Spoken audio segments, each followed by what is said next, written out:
এই গোটেই সংবাদমেলখনৰ মূল উদ্দেশ্য হৈছে যে পাঞ্জাব ভ্ৰমণৰ সময়ত অৰ্থাৎ 5 জানুৱাৰী তাৰিখে প্ৰধানমন্ত্ৰীক হত্যাৰ যি ষড়যন্ত্ৰ কৰা হৈছিল সেই বিষয়ে আপোনালোকৰ লগত কথা পতা।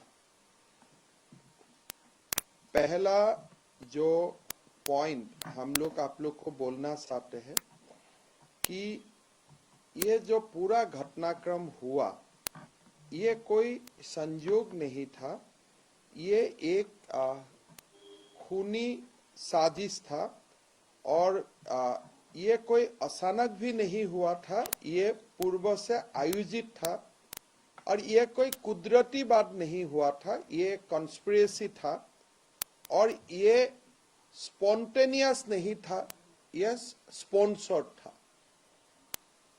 पंजाबर मुख्यमंत्री बा कांग्रेसर फाলৰ পৰা যিখিনি কথা কোৱা হৈ আছে যে এটুত আমি একো নাজানিছিলো, সাডেনলি এটু হৈ গল, এটু আজ just a spontaneous reaction.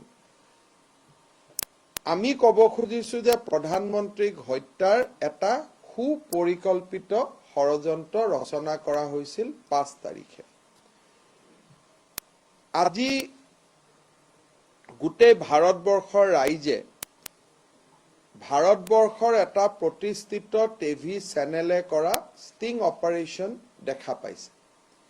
Sting অপাৰেশ্যনত সেই গোটেই ঘটনাটো যিখন থানাৰ অধীনত হৈছিল সেই থানাৰ ষ্টেচন হাউস অফিচাৰ আৰু তাৰ যিজন CIDৰ DSP আছিলে সেই দুইগৰাকীৰ যিখিনি বক্তব্য আমি যেটো ষ্টিং অপাৰেশ্যনত দেখা পাইছো সেই বক্তব্যই এটো স্পষ্ট কৰি দিছে যে সিদিনাখন প্ৰধানমন্ত্ৰীক হত্যাৰ এটা অদ্ভুত ষড়যন্ত্ৰ, ঘৃণনীয় ষড়যন্ত্ৰ ৰচনা কৰা হৈছে।